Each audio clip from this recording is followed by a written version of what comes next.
The Milky Way galaxy is of tremendous size, and much of it remains unexplored. Yet the possibility of venturing beyond Sol's local system unearths endless story ideas. Welcome back, Guardians. My name is Samlab, and today we're discussing the Nine. Since the season of arrivals, the Nine have been mentioned more than a few times. It has been a while since I have been this excited about Destiny's narrative, probably since Season of Arrivals, and some other seasons along the way. And I'm sure many of you will agree that although it felt like Heresy didn't quite hit with a punch, it carried some level of Season of Arrivals type narrative, questions and excitement. So you can imagine my excitement when I heard about the Edge of Fate. Finally, we get to talk about the part of an expansion that carries so much promise. Now I know what you're thinking. Don't get too excited, don't drink the Kool-Aid, Samlab. To that end, my friends, it's too late. I have been sipping on dark matter and terrestrial arrays since I first heard the words the Nine and the Jovians, and I'll explain why later in this video. I want to thank you all for taking the time to watch this video, and I hope you'll leave a comment letting me know if you enjoyed it or not. If there is one area of lore I obsess over, it's the Nine. I also wanted to take the opportunity to thank you all for those of you who have supported the channel for a long time and continue to do so each week by week, watching all of my videos. Honestly, I couldn't do this without your support. Additionally, I'd like to thank Destiny Lore Vault for their tireless effort in continually providing us with recorded sections of lore littered throughout Destiny the game, which you may also see some of their clips within this video.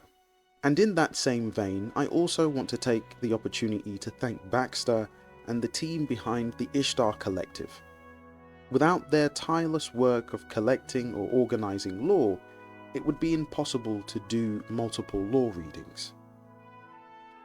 This video will be broken up into multiple chapters. In case you're looking for a specific piece of information, there will be timestamps to punch you right to the juicy details. For those who enjoy a more cinematic experience, however, enjoy. Now, where was I? Ah yes. Ironically, the Nine were last mentioned during the course of a conversation between the Drifter and Zavala during Season of the Deep. Though a strange reference point, it does bear significance and provide a good onboarding point for all of us. Have a listen to what they had to say. You never did tell me why you trust the Nine so much. Oh, I don't. Not even a little. I trust Orin. Orin? Long story. The short of it is, I may have had a feeling or two for somebody a long time ago. Somebody that lost themselves along the way. But there's a little piece of her still out there. A sliver. Who still has a feeling or two for the somebody I could be. So I trust her. Because she ain't never steered me wrong. No matter how rotten I was. Because at the end of the day, maybe we gotta put our faith in something other than ourselves. Even if we're too stubborn to admit it. I didn't expect you to put a lot of stock in faith. And I didn't expect you to lose yours and keep moving. Guess we're all full of surprises, ain't we? I'm giving you the benefit of the doubt that you're being genuine. Oh, I'm always genuine. People just ain't always paying attention. For real, though, Moondust might have given me a push. Thought it'd help. Sounds like familiar advice. Is it, though? Helping? No joke? I think so. Then we have that in common, too. Curious, isn't it? Yes, I know. We have discussed the Nine many times here on the channel. Yet, we still haven't seen them mentioned in a long time. However, given the scope of the current situation post the final shape, and how elevated the story has become since the final shape, I'm quite convinced that it only makes sense for references about the Nine to start appearing or be discovered. For those who don't know, the Nine are a mysterious entity within the story of Destiny, represented only by three characters: Orin, the Emissary, and Zur, Agent of the Nine, and of course, our noble Risen, the Drifter. The jury's still out on whom Zur is though, and Starhorse, it's entirely unclear who or what that is. This is the golden question. A question every Guardian wants the answer to other than, oh, I got some cool loot from the Emissary. With all that said, allow me to get you brushed up on some of the very important history on the Nine and where they originate from. The Nine were woven together by the ebb and flow of spatial dark matter, particles continually drawn through the celestial cosmic channels of the planets of the Sol System, which gave birth to sentient disembodied consciousness. Humanity's Golden Age records suggest that before the Traveler arrived, sometime hundreds of years after, the Nine made themselves known. There aren't finite records of these various forms of communication, but there are a number of lore entries detailing their meddling. The Great Ahamkara Hunt, the Prison of Elders escape, setting Skolas free, blinding the last city centers to the approaching Cabal Armada led by Gaul, the Cabal Red Legion Emperor, to completely blindside the Vanguard and take over the last city of Earth. The Nine visiting Emperor Callus' ship, the Leviathan, the heavy dark matter presence above Europa, suggesting that the Nine were watching how Guardians wielded darkness. As you can see, in one way or another, tipping the scale in various scenarios has been an extremely advantageous position they have found themselves in. And now that the final shape has ended, all bets are off. The Witness is dead, though its plan did take shape at the behest of the Winnower. And we know now that the Winnower is always offering others across the universe the same choices. The final shape is and was the paracausal union of light and dark. This in itself is a new shape, and this is something that the Nine specifically told us would happen. The existence of the prophecy dungeon itself is one big clue: herring, idea, concept, a prophecy. What is the nature of darkness? It is a form of light, and it can be wielded alongside the light. This is what the Nine had been getting at. This is what Mara Sov had known from the beginning, along with Osiris and, in some part, Eris Morn, and more recently Micah 10, who appears to know more about the Traveler and the Light and what's going on. Destiny as a whole is taking a new shape, Guardians. For the first time, we are at the dawn of a new age. I spoke about this in my Frontiers video. If you haven't watched it, definitely give it a watch. I'll leave the link in the description. In Destiny lore, Ahamkara, otherwise known as wishing dragons, were creatures of immense power. They granted wishes through the anthem anathema, binding through words, and fed off the desires of Guardians or anyone who sought their aid. After the Great Hunt, where Guardians nearly wiped them out, it was believed only a few survived. But their extinction wasn't completed by Guardians alone. In fact, the Nine played a deadly role in finishing what the Vanguard started. According to the lore book Ectasis, the Nine grew increasingly worried about the paracausal power that the Ahamkara represented in the Sol System. This was a problem for the experiments the Nine had been conducting with the Ahamkara on Venus. Oryx, the Taken King, found a way to enter the Dreaming City whilst Mara Sov was in her throne world, and offered Riven of 1,000 Voices the opportunity to become Taken. It was at this moment the Nine were thrown into panic. Why? There isn't concrete evidence, but lore suggests that they wanted the power of the Ahamkara for themselves, and if Oryx corrupted them all, the entire of the galaxy would be doomed. If the Hive had Ahamkara to wield, bringing about the end of life in Sol as we knew it. But the Nine couldn't physically hunt the Ahamkara themselves, so they did what they always do: they manipulate others to act on their behalf. The Nine made deals through agents like Zer and the Emissary, like the Drifter and Orin. Some Ahamkara were trapped, others were destroyed. In one haunting story, a Nine-aligned agent is said to have lured a surviving Ahamkara into a trap, binding it in paracausal cages until its wishing-granting power withered away.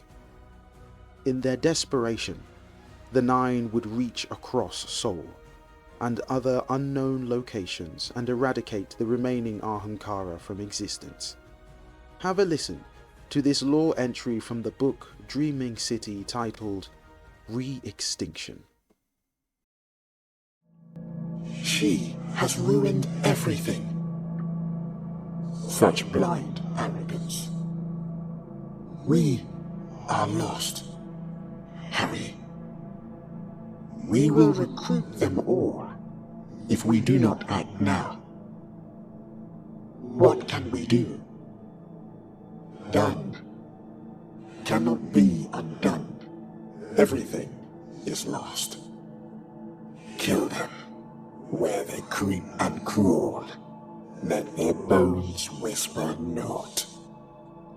The children, they are not our children. We have no time for sentiment. It is this, or we lay ourselves bare before the veil. No. No. We must, before he takes them all. Imagine his power. Reach together now.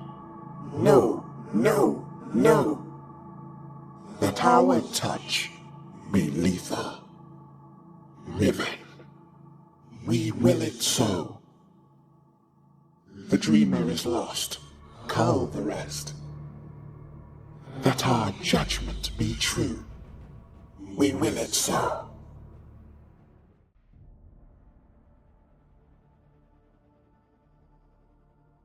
During the early years of the last city, the Fallen rallied together in order to attack the city and reclaim their machine god, the Traveler, for themselves. After all, they had flown billions of miles in pursuit of the Traveler, which led them to the system of Sol. During their first rally, the Awoken of the Reef ambushed the Fallen, who proved too powerful for them to handle. During this clash, the House of Wolves became splintered, losing half of their numbers. It was during this skirmish with the Awoken that Skolkix, the Kell of House of Wolves, died at the hands of Queen Mara Sov, in result creating a power vacuum among the Fallen, which was fought over by 3 of the wolves in the house. Skolas eventually seized the title of Kell after defeating Ixis in combat and tricking the Awoken into eliminating Pykix. With his newfound power, Skolas would rally the remaining Fallen of the House of Wolves, and in rallying to take revenge against the Awoken. This began the uprising that led to the Reef Wars. However, the Wolves would once again fail to defeat the Awoken, and Skolas would be captured. This in part was due to Varix of House Judgment, who hated Skolas and blamed him for the loss of his 2 arms. Skolas was then locked away deep within the Prison of Elders. Queen Mara Sov would later send Skolas to the Nine as a gift of apology after inadvertently trespassing on their territory during the Reef Wars. The Nine found Skolas interesting and released him back into the Sol system. Till this day it is unclear why they did this, but given their behavior in the past and present, we can assume their motive involved some sort of test. Skolas returned to the system and to the House of Wolves to lead them, and place a bounty on Queen Mara Sov's head in order to redeem salvation for the Fallen. The Kell devised a plan to capture the great machine, the Traveler. By rallying all the houses together, Skolas would claim the title of Kell of Kells. Neither the House of Devils or Kings were interested in working with Skolas, leading the self-proclaimed Kell of Kells to desperate measures. Skolas visited the Ishtar Sink, where he stole Vex technology, enabling him to break into the Vault of Glass and have all the House of Wolves across every known timeline fight alongside him. Guardians were then sent to stop Skolas, allowing for his defeat and for Queen Mara to capture Skolas and throw him into the Prison of Elders once again. During his time in prison, Mara observed Skolas ranting about light and enemies of darkness coming to the system. Varix would suggest the execution of Skolas, stating that having him alive only brought danger to everyone. Upon hearing this, Skolas would rally what little support he had amongst the prisoners in the Prison of Elders, and one last attempt to claim victory. Yet again, he was defeated by the Guardians, but this time for good. During episode 2 of Revenant, Fikrul the Fanatic would resurrect Skolas, and bring him alongside to fight with him. It's quite fascinating how many times Bungie have revived this character in the last decade, because just when you think it's over, he's back once again. Thankfully, at the end of Revenant, both Fikrul and Skolas meet their truest final end. This is the million-dollar mystery. Why, in the Traveler's Light, would the Nine, ancient beings beyond our understanding, unleash a tidal wave of chaos by freeing every prisoner from the Prison of Elders? Sure, some Guardians might shrug it off and say, hey, I got some cool loot from it. But you're here. You're after the real answer. So buckle up, Guardians. Let's peel back the veil on the Nine's strangest motives. The Nine are those ancient consciousness, born from the gravitational tides of our very own system, surviving only by living off the paracausal tangles or strands, waves of change, choice and power. Without them, their very existence begins to flicker and fade. So when they saw the Sol system creeping towards stagnation, they knew something drastic had to happen. They released the prisoners, not out of mercy, not out of cruelty, but perhaps out of hunger. By flooding the reef with chaos, they forced the Guardians to act. They sparked wars, they triggered shifts in power, and most importantly, they fed off of the paracausal energy that spilled out when heroes rose, empires crumbled, and destinies changed forever. Some believe that Queen Mara Sov knew something like this would happen. After all, she communes with the Nine, and with Orin, Emissary of the Nine. But it has been some time since we as Guardians have been privy to the machinations of Mara Sov. In the same way, the enigmatic entities work in an aligned but opposed fashion, eager to understand paracausal power of light and darkness. There is a key within the knowledge they seek, so that they may become more real, and escape dependence on matter-based life of the Sol system. If we're going to collate all the big questions in Destiny's story, it would undoubtedly hold a place for what do the Nine want? And in some part we have an answer to that. They wish to seed their own existence and dependence on life in the universe, and ultimately escape the Flower Game, something that Savathun is particularly interested in. A little more on that later on. The first time we've even heard about the Nine were through grimoire cards in Destiny 1, and one card was dedicated exclusively to Xur, Agent of the Nine, and the second card about the entities themselves. Have a listen to the grimoire card titled Ghost Fragment, Legends 2. The Nine are survivors of the cis-Jovian colonies, who made a compact with an alien force to ensure their own survival. The Nine are deep-orbit war minds who weathered the collapse in hardened stealth platforms. The Nine are ancient Leviathan, intelligences from the seas of Europa or the hydrocarbon pits of Titan. The Nine arrived in a mysterious transmission from the direction of the Corona Borealis supercluster. The Nine are the firstborn awoken, and their minds now race down the field lines of the Jupiter low flux tube. The Nine are ghosts who pierced the deep black without a ship and meditated on the hissing silence of the heliopause. The Nine are the aspects of the darkness, broken by the Traveler's rebuke, working to destroy us from within. The Nine is a viral language of pure meaning. The Nine are the shadows left by the annihilation of the transcendent shape, burned into the weft of what is. Fascinating, right? This is one of the first clues Guardians ever received about the Nine. It predates Season of the Drifter, the arrival of Orin, the Emissary of the Nine, and even Xur himself. This lore card is made up of many speculations, truths and lies, and narrative breadcrumbs. If you pay attention to each of the lines of entry, some represent locations of things that occurred during the story of Destiny.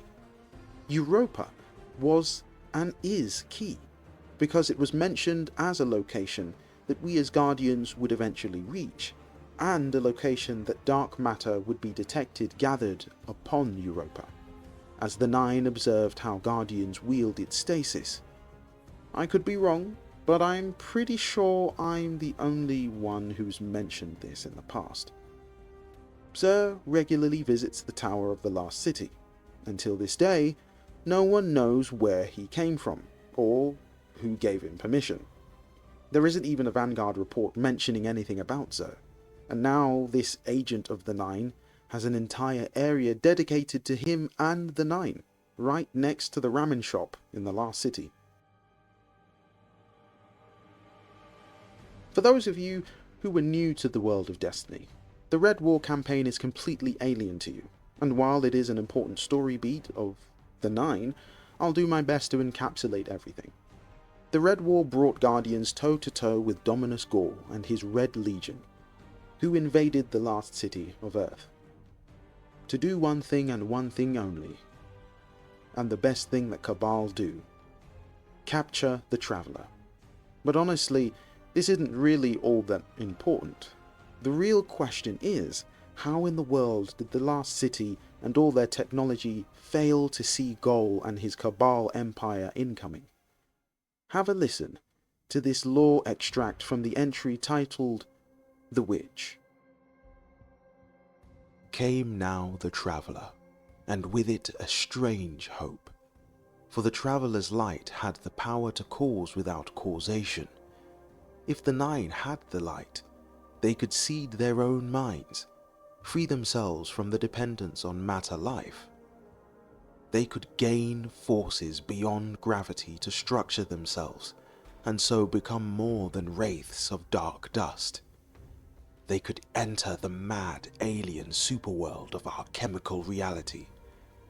So they turned to this new hope, and were divided. Come to me, a voice calls to Lavinia. Although there is nowhere to go, nothing to be, not even emptiness, but the absence of anything to be empty or full, Lavinia perceives, without emotion, that she now exists as a structure of dark dust, a sandstorm blowing against itself. Come, the voice calls. I am Nasia. You are not safe. Come with me. Not safe? No, of course she's not safe.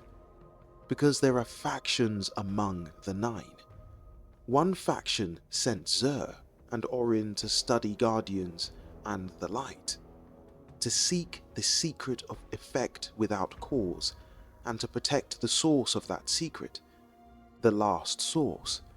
Now that the Ahamkara are gone, these five played at alchemy with the Cocytus Gates, turning dark dust into energy and then into matter. But they could not unlock the secrets of our mad existence. They needed ambassadors, go-betweens. The other factions walk a different path. A path of folds and needles slipped through space-time itself, existential syzygies yielding new spaces, to be remade as the Nine desire. They have tried to gather enough dark dust in one place to form a black hole, and found it difficult. When the dark mass collapses in gravity's fist, the dust passes through itself and scatters. But difficult is not impossible, and there is far, far more dark matter in the universe than bright. They will find a way to make new worlds of it. They will end their dependence on life, and on the light of guardians, which the falling veil will soon snuff out forever.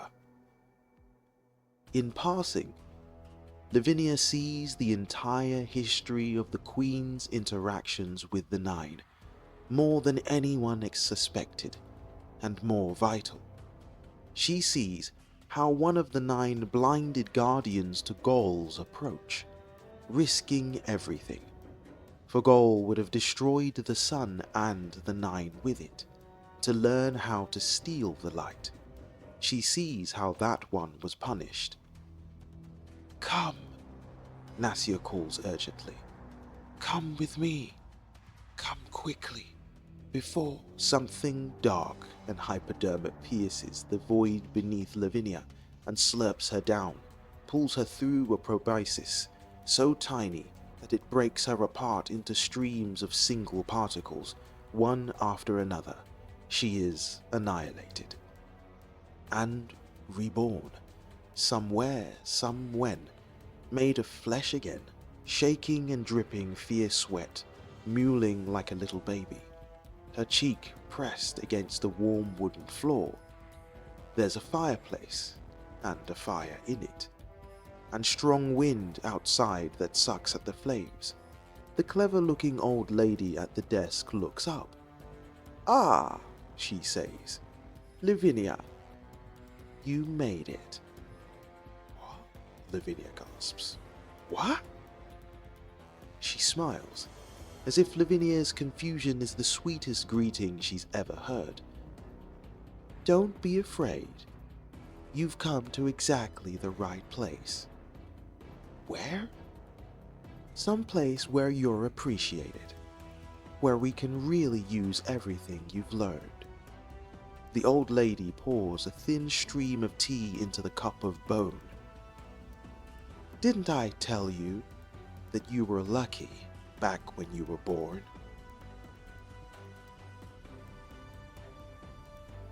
So there seems to be an interesting pattern emerging here, and I haven't realized it for myself up until now. But the Nine function as individuals and as a collective. In this instance, one member of the Nine implicitly got involved with what happened in the last city, and allowed Gaul to take the Traveller, to risk learning how to take the light. It seems pretty far-fetched, but the truth is that we can literally blame a large percentage of everything that has happened or gone wrong with humanity and Guardians on the Nine. From as far back as the Reef Wars, which is pretty major plot point development if you ask me. If the Nine hold this much agency, it's safe to assume that they could even be more powerful than the Witness was, and I can only imagine if they were able to gain the power of Strand, Stasis, or even an Echo.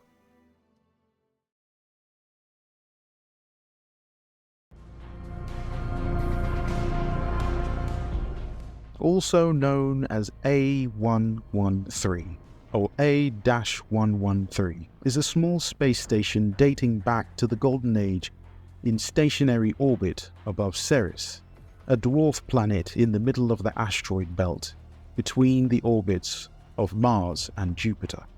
Now, the purpose of this station is actually unknown. Most of the records confirming its existence were lost during the collapse. But what it does contain are keyholes connecting to other dimensions. Crota, the son of Oryx, captured the station after the collapse, in hopes of using the keyholes within for his own use, resulting in it becoming his throne world, or similar spaces, driving any or all who entered them to madness or worse. The station, now called A-113, was discovered by Dead Orbit, but kept secret from the tower. Another expedition failed when an awoken ship attacked their vessel, named Sophia.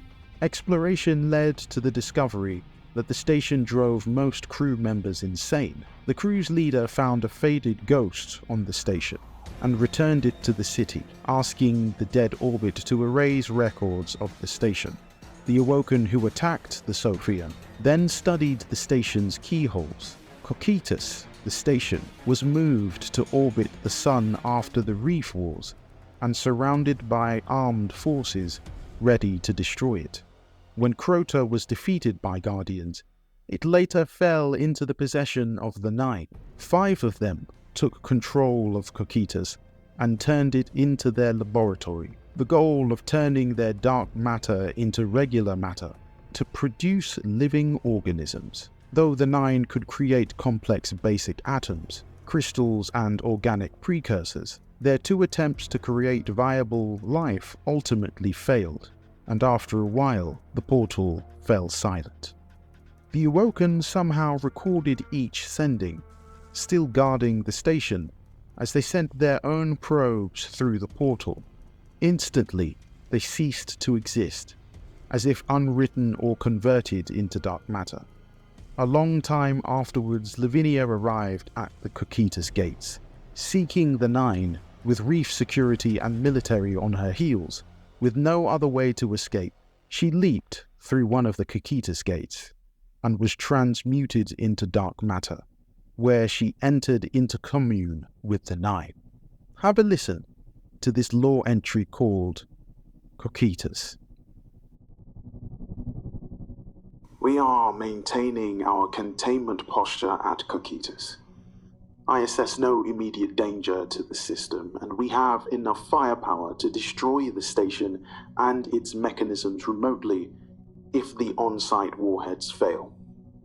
The station remains in the stable heliocentric orbit, where it was parked after the destruction of Ceres.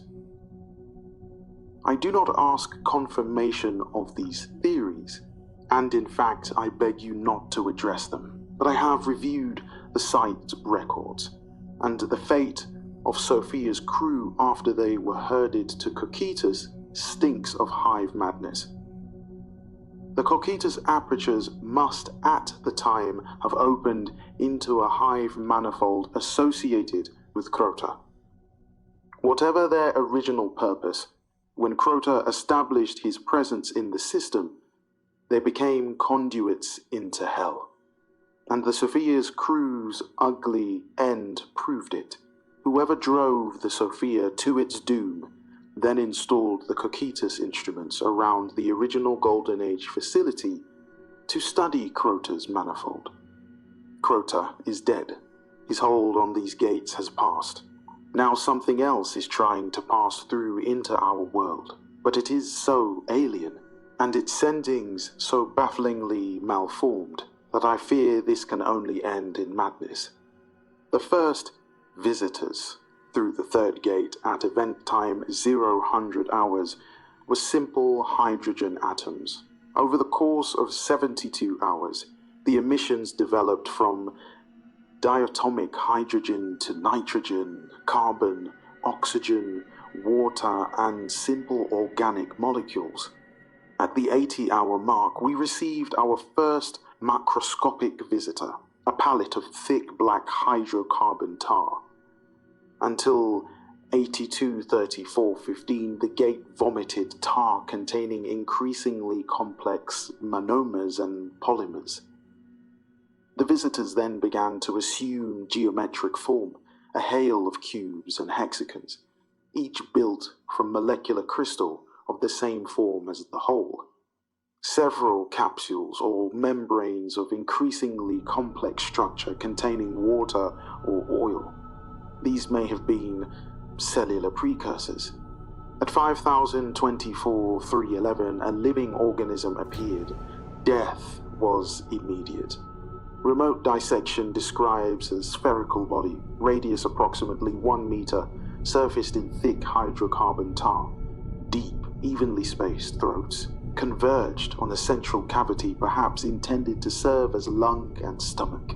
The body exhibited undifferentiated tissue of primitive plant-like cells, capable of spasms to pump air or fluid and out of the throats, without enzymes to cauterize metabolism or internal structure to dispose of waste. The organism could not survive. Cell death occurred almost instantaneously throughout the mass.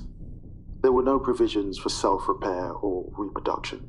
At 690-129-54, the gate emitted a tubular organism. From 90 seconds, an organism moved across the gate chamber by contracting and expanding, then expired. Remote dissection describes a 2-meter-long body with a spinal cavity full of energy-rich carbohydrate fluid. The organism contractions forced this fluid through the capillary network, where simple cells catabolized and carbohydrates into energy to power further contractions.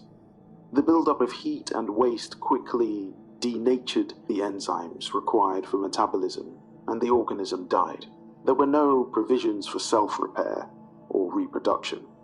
The gate has remained inactive since, barring short emissions of molecules which may be experimental proteins. Remote drones have registered similar ambient molecules within the Hellmouth on Luna. Though we have been unable to identify their source, we will maintain the quarantine until otherwise instructed. The overwhelming impression I have is one of learning, of increasing sophistication in the synthesis and arrangement of matter. The atoms in these structures were isotopically pure and impossible to date, but I have the uncomfortable sense that even they were freshly made. Probes and instruments detached through the third gate do not return. Annihilation is apparently immediate, and so total that it seems to result from a fundamental failure of the ability to exist rather than any weapon or countermeasure. Yet something does exist on the far side, and it is trying to learn the rules of our world. From very first principles, I do not eagerly anticipate its next creation. Sensitive contents above, sniffed from Reef Datacoms. Sensitive.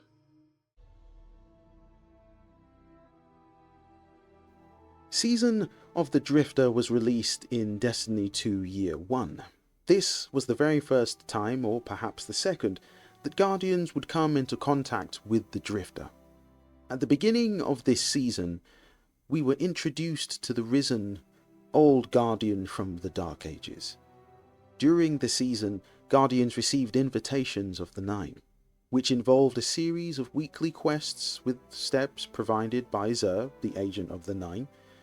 Full disclosure, I have a sneaky suspicion that Xur actually represents a dark faction of the Nine, which are connected to the Jovians, and we'll come back to that later on. Additionally, the Emissary of the Nine, a transformed Guardian named Orin, through the invitations of the Nine, also began to reach out to us, offering players the opportunity to uncover the Nine's interest in the light and darkness and humanity's choices. They were especially curious about the Drifter, a who uses the power of dark to fuel Gambit.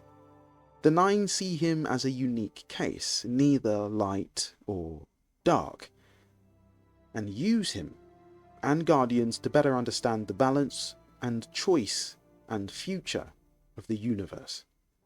The Emissary, Orin, revealed to us that the Nine are struggling to survive in a changing universe, one where the light and darkness are no longer abstract forces, but in fact active players.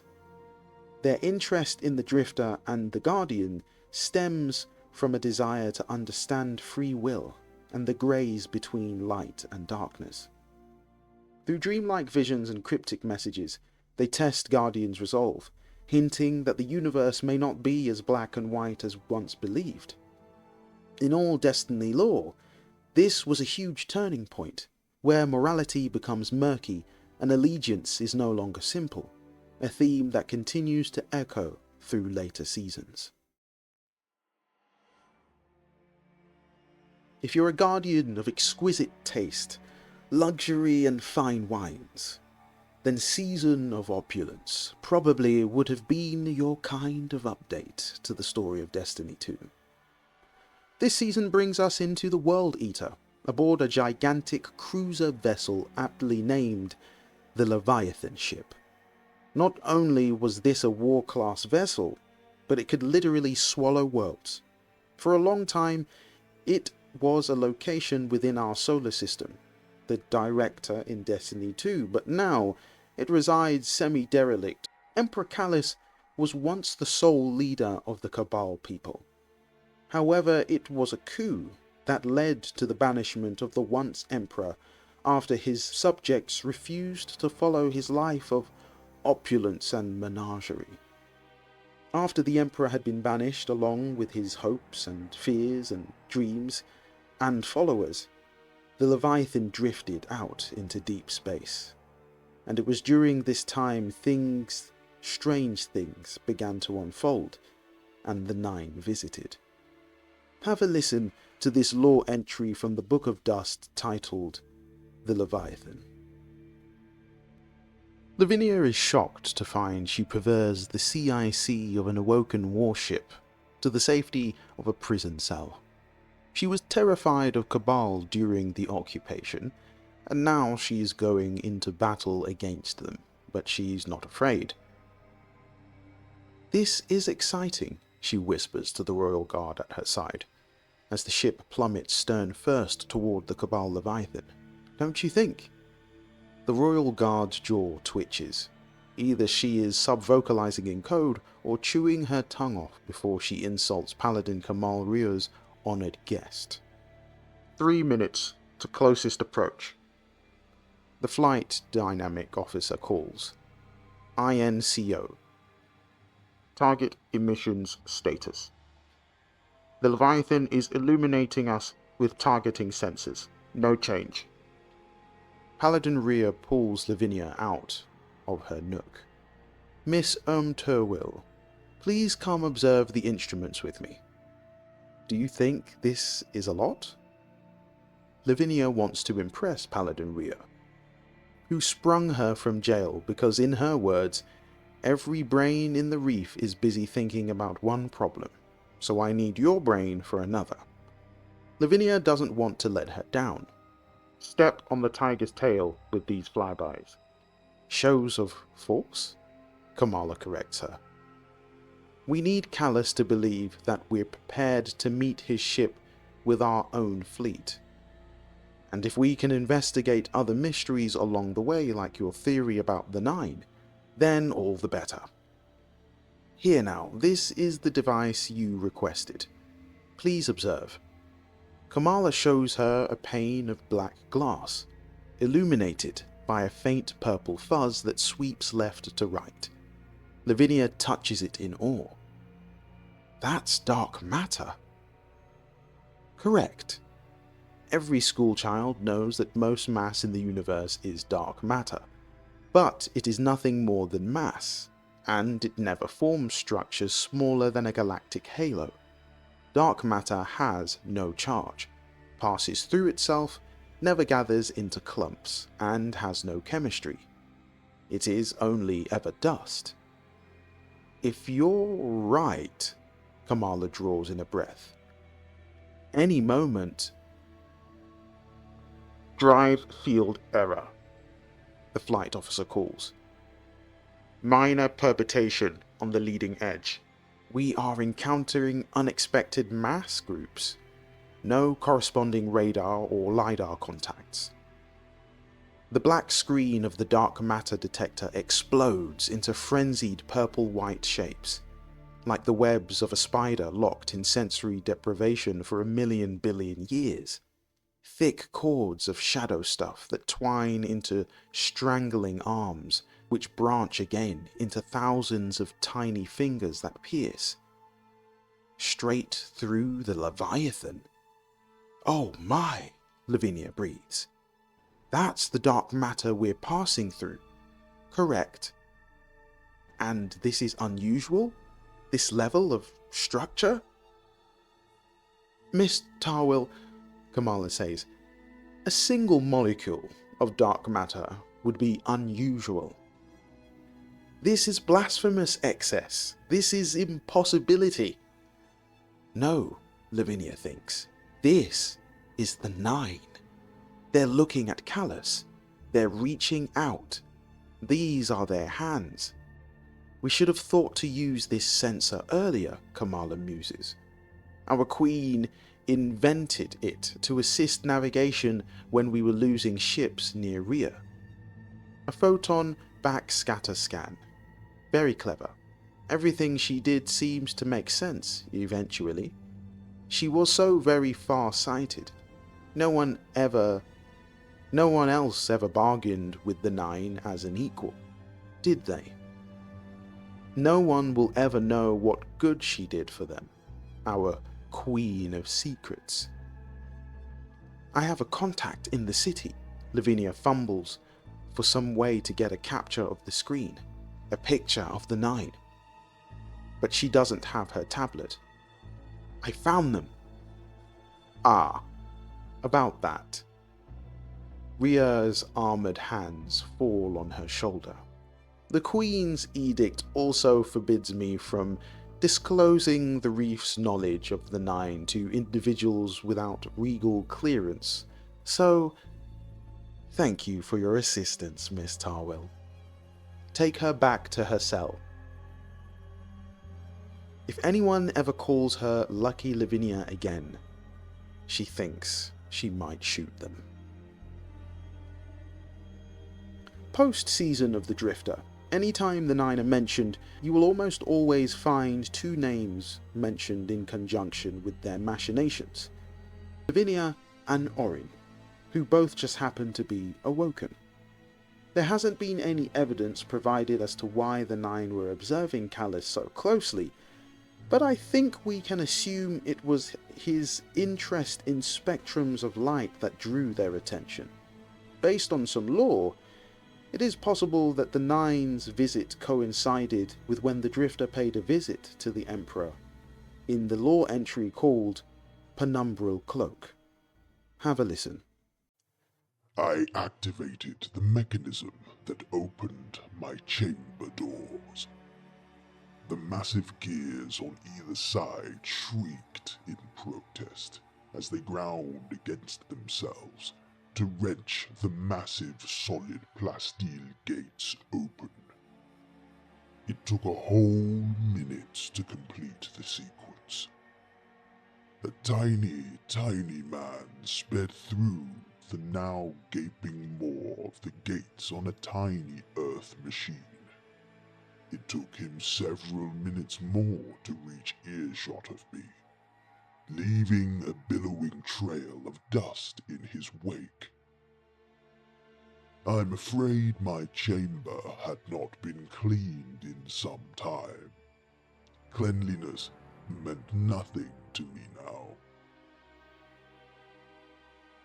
I had not entertained an audience so directly in centuries, but I was as curious about the creature as it was of me. The minuscule man dismounted his machine and stared up. I pictured I would relish the moment when his eyes went wide at the sight of my grandeur. But he didn't seem to care. He frowned a little. "Fascinating," "Is that you?" he asked, echoing upwards at me. "The real you?" "Yes," I replied, and the metal around me rattled and shook at my speech. It was the truth, one of refreshment. I activated a mechanism in the floor raising the minuscule but ornate table out of the dusty metal deck. A single equally tiny chalice filled to the brim with royal nectar wine sat on its center. No thanks. The man said. Last time I drank an alien something, I had a gunfight with what came out of me. What can Emperor Callus do for you? I asked him. I pretended to stare at him. In doing so, I analyzed every fiber of his being on a spectrum level. I had always expected he was a guardian, but there was something else. A shade of something that reminded me of the Black Edge. So the tiny man liked to play outside the light. I got somewhere to be, so I'll make this short. Where do you and I stand? I need these guardians as much as you do. We're gonna start fighting for territory soon. The shadows are mine, I boomed, pelting him with my voice. He winced. I wasn't angry. I didn't have it in me to be angry anymore. But he had to know. So that's a yes. He muttered, and flipped a jade coin into the air with a clink that echoed throughout the massive chamber. There isn't a sane being in the whole system. He grumbled at the coin, then caught it. I'm not sure what you mean, I said. It was the truth. Data from my spectral analysis of the peasant continued to pour in. He looked down at his coin. I might be crazy. He chuckled suddenly. I leave the system for a couple of 100 years and everything goes to hell. He shook his head. Look at you, the Cabal Emperor. Isn't even Cabal anymore, right? I'm the last thing this system shall ever see, I replied. My scan was finished, and so was this man's welcome in my abode. I think he knew, because he turned to leave. You come after what's mine, and I've got friends in low places who tear your house down. He called back to me. I glimpsed his smile, and it was full of teeth. I laughed as he sped away on his machine. His friends were mine first.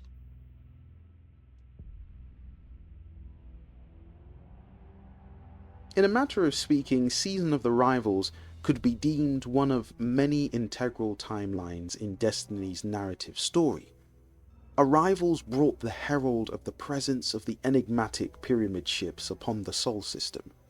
Although humanity had experienced such an event during the collapse, or from the threat of the Hive dynasty upon Luna, the moon, or even the Cosmodrome failure in old Russia, the siren of disaster began to ring, and ring aloud. Would a second collapse really be possible? These monolithic vessels began positioning themselves over several key planets, including Io, Mars, Mercury, and Titan, causing a cataclysmic shift in the cosmic balance. Their presence was not immediately hostile, but deeply unsettling. Each ship exuded a paracausal, almost gravitational pull, not just physically, but psychologically, drawing attention, fascination, and dread. These were not random visits. The pyramids were methodically studying humanity and its allies. On Io, near the cradle, a place of significance, a tree of silver wings erupted from it.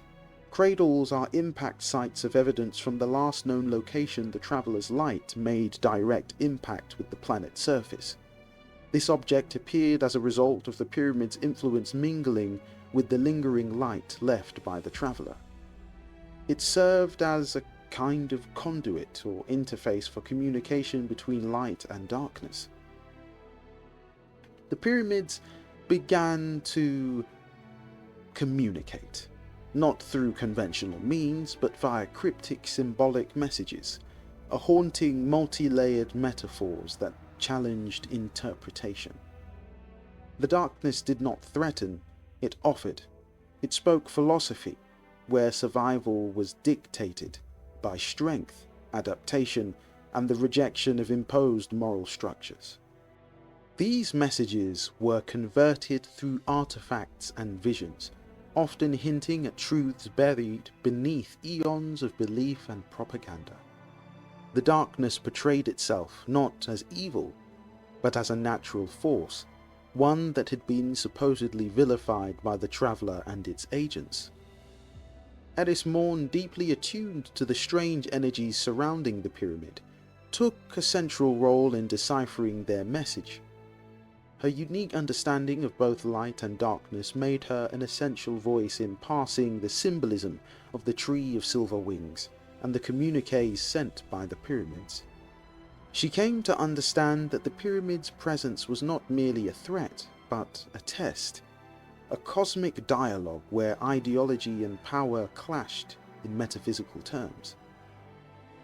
Beneath the surface of these events, the Witch Queen, Savathun, began exerting her influence. She used the chaos of the pyramid's arrival as a cover to weave her schemes, subtly distorting messages, sowing doubt, and obscuring truths.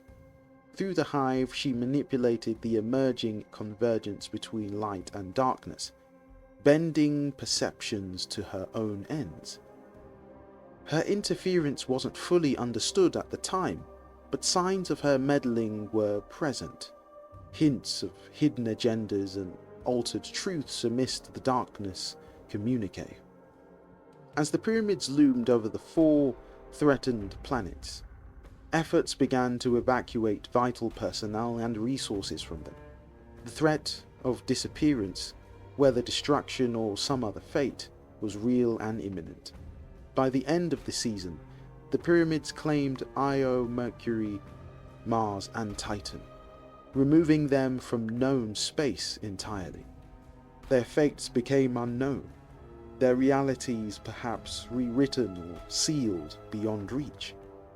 Season of Arrivals marked a turning point in the cosmology of destiny. The darkness had arrived, not as a conqueror, but as a rival philosophy offered a choice. The nature of the traveller, the light, and the moral underpinnings of the Guardian, long war, were called into question. And in the shadow of the existential confrontation, in that wake the darkness would be offering. An offer which is always being made to many by the winnower. In the aftermath of the pyramids' arrival, our beloved planets Io, Mercury, Mars, and Titan were pulled into the darkness, or another realm of sorts, completely cut off from the rest of the Sol system. System-wide alerts fired on all channels, or emergency calls were issued, and then silence. In order to understand what happened, the Drifter, accompanied by Eris Morn, would reach out to the Nine and ask the question, what is the nature of darkness? The Nine would oblige their request, but in an extremely puzzling way. The Nine opened a bridge into their metaphysical realm, the Prophecy Dungeon. The dungeon is a metaphor for the duality of light and dark. Guardians will remember the giant mass that floats in space, hitched to the back of the derelict ship owned by the Drifter. By visiting the giant mass, Guardians are invited by the Nine to enter their space.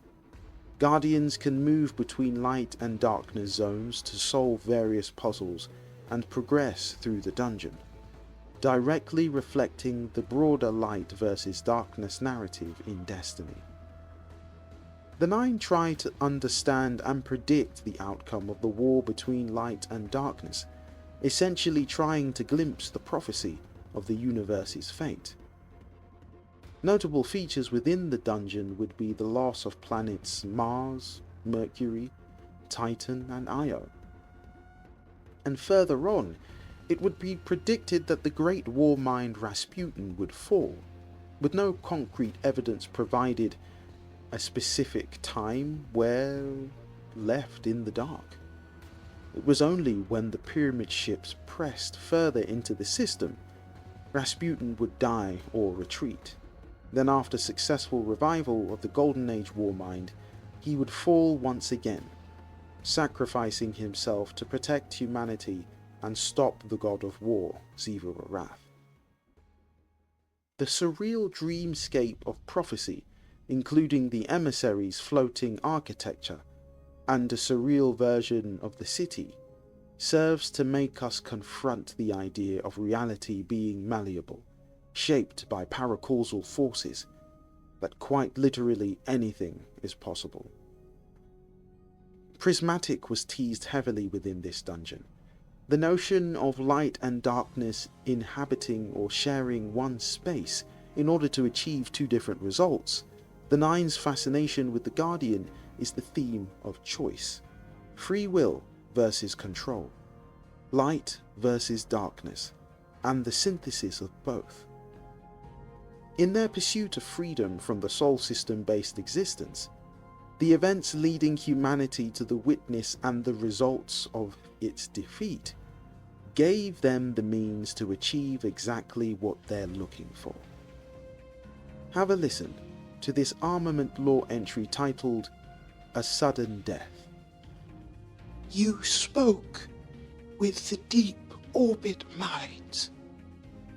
We heard what you asked, but they had questions too. The lying robot no longer lies with others. Where is he? Curious, isn't it? Touching on a point I mentioned earlier, in predicting the Nine are very much aware of everything taking place within the Sol System. So much so that they reference different turning points in the history of Guardians and humanity as a whole. And in this specific lore entry, they are making reference to Rasputin, who has been gone long enough, or perhaps Clovis Bray I, or maybe even Ada I and Failsafe? It's hard to tell.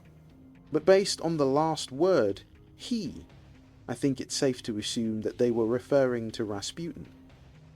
Now, typically when the Nine communicate with us, we hear from all 9 of them. However, in this lore entry, we received communication from 4 members of them. And what did I say 4 represents? The faction of 4 who were eager to escape their existence by any means. Dares of Eternity is a rather interesting phenomenon that appears in the solar system during the 30th anniversary of Destiny 4 years ago. It exists outside of our plane of existence in another realm of eternity. It's starting to feel like this location has a connection to the edge of fate. The Nine are incredibly interested not just in the end of the line, but the future. Dares of Eternity might seem like a fun joke, chaotic game show hosted by Xur and Starhorse, but it actually hints at some of the deeper mysteries in Destiny's universe.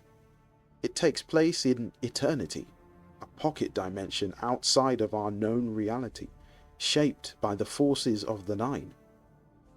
Xur's role as a host and Starhorse's strange existence show that entities far beyond the Traveler and the Witness are actively influencing events. Dares isn't just a sideshow, it's a glimpse into the bigger cosmic game at play, and the forces that could define our next battle for the future of the universe. I'm putting this disclaimer out into the world in case you don't hear it anywhere else.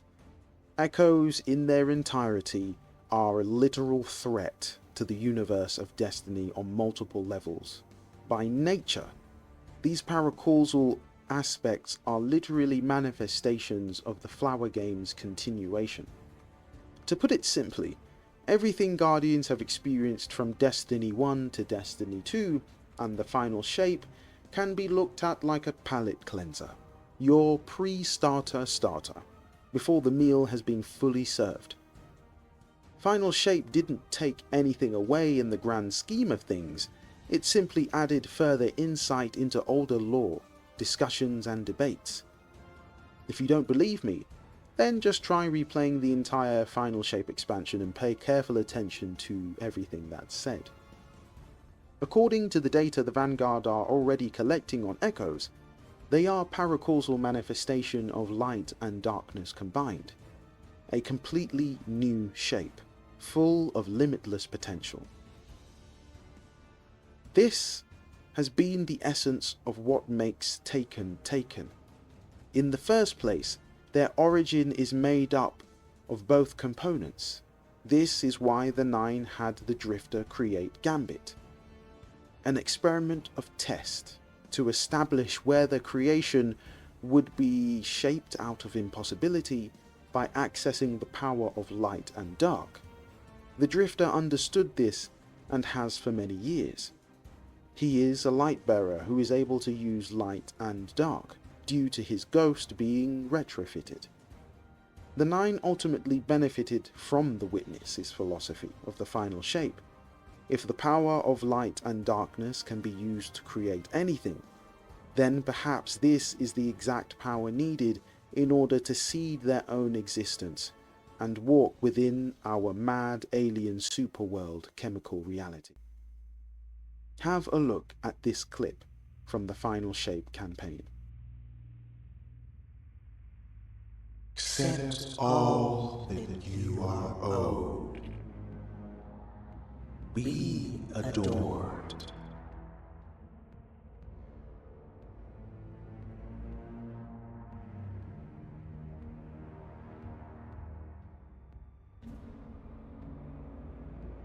And here is the major drop for us in the lore or in Destiny on a whole.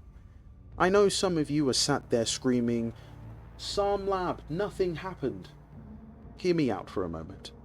Though there is more to this room than appears at first, there are three important notes that we can draw from this particular refraction the Witness showed us. The first is loot, the bounty of treasure we are always promised by Bungie, that no matter what happens in Destiny's new campaigns, raids, dungeons, adventures now making a return, events, etc., everything promises us new loot and new ways to get them. Okay, sure, cool, great. The second is probably a far bigger deal. This room isn't just filled with any treasure. It's treasure of or from the Nine. If you launch Dares of Eternity, you can see a similar treasure room with Starhorse and Xur. This is particularly notable because in the center of the room is a golden statue horse, which we haven't seen in too many other places. Well, that isn't completely true, but we'll get to that in a moment. The third is the biggest of them all. All the treasure that litters the room is splashed with symbols of the Nine everywhere. There isn't a single item in the room that doesn't have their logo on it. This brings me to the final instance of what the Witness means by saying, "Accept all that you are owed." What are we owed? An explanation as to why we haven't heard or seen anything about the Nine mentioned in such a long time. A little bit of Bungie writers saying, "Okay, we get it. The Nine will be here soon, so calm down. Here's a little tease for narrative purpose to whet your appetite." And honestly, I love this. There isn't anything more fun than a writer sharing an inside joke with their readers. After a long while, the Queen of Lies has finally played her hand. Savathun, the Witch Queen, There isn't a single angle that this sister of the Osmium court wouldn't play within the Flower game. And there is no doubt that Eris Morn will eventually have something to say about recent events. Take this moment as your spoiler warning. If you haven't experienced the majority of the Final Shape campaign, or Heresy Act 1, 2, and 3, you'll want to do that. Then come back here and watch this epic long video because nothing will make sense otherwise. Now, if you're still with me, let's really dive into the succulence of the underlining story that has been cooking since pre and post Final Shape narrative. Once Guardians enter the heart of the Traveller, it's safe to say the veil holding back all the worlds of potential have spun into action. This is something I have stated many times in the past. Destiny's real story is just about to begin. Don't pay attention to gods of horror, war, or even the looped sentient timelines of the Vex. No, the real danger is Phase 2 of Destiny's story, and here is why. Savathun has entered the realm of the Traveller. This one point alone is reason enough to panic. What the future holds for Destiny, we're talking about the Queen of Lies herself entering into a space that could be deemed as the second pure engine of potential. You know the one, similar to the theories of the Nine, the Cocytus Gates, or even the Event Horizon, the place Savathun went to subjugate the Hive tribute system. Yeah, those ones. She took advantage of Marasov, Crow, and Riven, the last Ahamkara. We may never truly find out, but I believe that when Savathun met Riven, part of Savathun's bargain was allowing her to enter the portal into the Traveller, though this might just be me speculating. Savathun has placed her claw on the scale to tip whatever odds in her favour, and there is no telling how far she will go to establish a foothold within the realm of the Traveller. Some of you may remember during the Season of Arrivals, the 50 different eyes that appeared across the entire of Io. Each eye carried the name Eyes of Savathun, however they look suspiciously like the eyes of the Emissary of the Nine. I believe there are two reasons for this. Savathun gained access to the Nine realm via the Cocytus Gates. Then there are two possibilities. She learned about the Emissary through Lavinia and Turwill, and baited Guardians into using Ruinous Effigy in order to learn about the darkness-based weapon. 2. It was a clever ploy devised to simply draw out the Nine. The main problem with the Savathun's Nine theory is that the thread ends, which makes it incredibly difficult to debate why she would go through all this trouble to answer questions she knew the answers to before Guardians or the Vanguard did. During the mission Queens, we get to learn some very important details on what Savathun is up to, including a fascinating conversation with Queen Marasov. Marasov understands the Witch Queen's plans are never about immediate problems, but instead long-term, like a long game, playing one hand whilst hiding the other behind your back, wielding a knife in secret. When it comes to the secrets of the universe, there are no two chess pieces on the board of similar than those that belong to royal families. And these royal families have been affected by light and dark. Each have a vested interest in the Nine. More on that later. The biggest difference between the two queens is that one has been around for longer. Savathun could be considered the older sister of Marasov, if we examine how long the Queen of Lies existed before the Awoken had even been created. By the witness breaking into the Traveller, a new age has begun in Destiny, one where the limits or shackles of our current reality have been broken apart, where anything is possible. This time, I really mean anything. The final shape was one example of a final end, just one. But like all things, there are multiple shapes. And this wager between the gardener and the winnower is one of possibilities, which is so telling, because it implies that the end is never truly an end. During their accusational conversation, Mara and Savathun go tick for tack on who turned out victorious after the defeat of the witness, in which Savathun is quick to point out how the hive logic was always bound to fail, but so did the bomb logic. Curious, fascinating, interesting. Some of you may be new and perhaps haven't heard of the bomb logic before, or even the hive logic. The idea of bomb logic relates to the idea of massive paracausal seismic events, used to cause great change or to bring into completely new laws of existence. In the hive's case, this is done through the logic of the sword, and constantly destroying, which is true for the darkness. In the sense of light, bomb logic works in a how Guardian wield the light, but of a different kind. When they die and resurrect, they carry the potential to reset, to adapt, to keep fighting. Their deaths aren't sacrifices in the hive sense, but they are meaningful because each death and return reaffirms the value of the light. To change the rules of the game, this is the logic of the very universe that Destiny resides in. And in that sense, the flower game itself could be seen as an engine of pure potential. This is an interesting understanding and logic practiced by the winnower itself. The winnower already told us it desires to speak to us, 1 billion of us, making the same offer over and over again. Have a listen to this lore entry titled Nacre. Even the most perfect of pearls has grit at its center. Let's chat, shall we? One more nice sit down for the books. Did you think you wouldn't hear from me again? After all this? You'd have missed me, I hope, and I would have certainly have missed you. Have no fear. I'm not so easy to be rid of.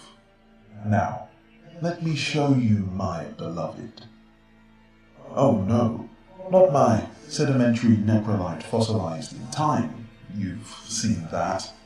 I speak of that dear and distant expanse of the universe. Miraculous in its fullness and its emptiness all at once. Are you surprised to hear of it? Yes.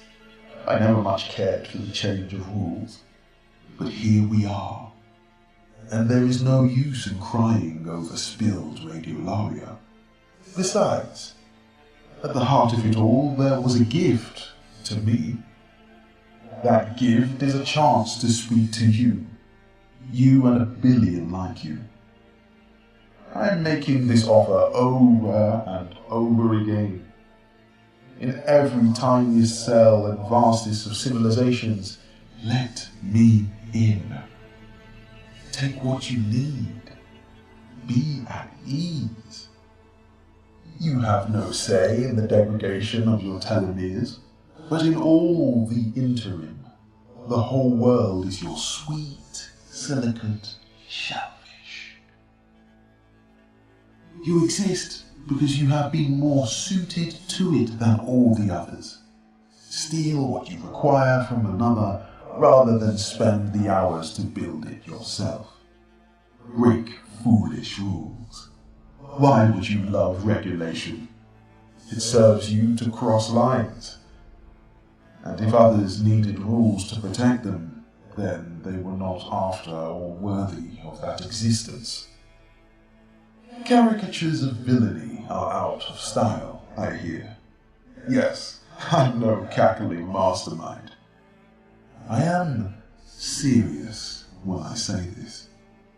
It was not the trick of standing upright that lifted you from the dust. It was the mastery of fire, the cooking of cold corpse meat. That is not any unique faction's province. Neither good nor evil. It is simply truth. This great, beloved cosmos, always decaying, always finding that same old lovely pattern. Despite every candle flame burning amid the flowers, a billion electrons taking the path of least resistance, in darkness or in light. Someone is always making my choice. Be seeing you. As you can see, this lore entry explains a lot of what I mentioned before. We as Guardians, as people of the last city, have regularly exceeded our own existence in order to come out on top of every situation, just to survive. The stakes couldn't be higher in Destiny's story. Not only are power vacuums coming into existence that are yet to be filled, but the progressional archetype of Destiny itself from the gameplay mechanic is in a state of flux. It is metamorphosizing into something completely unheard of and yet witnessed before. The very nature of Strand and Prismatic confirms this. It is a turning point where the potential collides head first into possibility. And this is where the true magic happens. Now Savathun is aware of this. She has seen it before, not just in the way Guardians wield light or darkness, but in her own understanding of the reality she exists in. Like her brother, the Taken Queen has become a navigator of logics. Now Savathun is aware of this. She has seen it happen before, not just in the way Guardians wield light or darkness, but in her own understanding of the reality she exists in. Like her brother, the Taken Queen has become a navigator of logics. The flower game is all about taking what you need, when you need it, in order to circumvent the present reality. For some, that manifests in them meeting a final end, like Rasputin. For Savathun, it's having the ability to adapt or die. In this sense, Mara and Savathun have borrowed from one another. Mara used throne world logic belonging to the Hive, and Savathun learning from the Nine and becoming a benefactor of both light and darkness. During the course of the Queen's quest, there is a moment where Mara Sov discovers some part of Savathun's plans. We don't get definitive details at the time, but the darkness within us as Guardians was, well, you could say stirred up in the way Taken energy is. Sound familiar? That's because it is. Our first clue was Commander Sloane, and how she was able to gain control over her Taken power, and in a way use Prismatic before its arrival. But Taken energy is entirely different.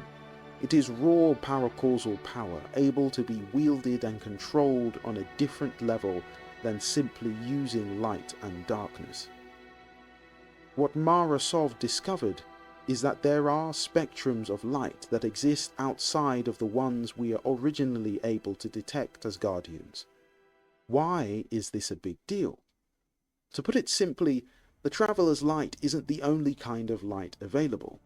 To those able to attune themselves to one spectrum of light, then what other spectrum exist, and where? With this understanding, we can look at the Traveler for what it is: a gardener, a sower of potential, a potential for limitless possibilities. What makes light good or bad? What makes darkness bad or good?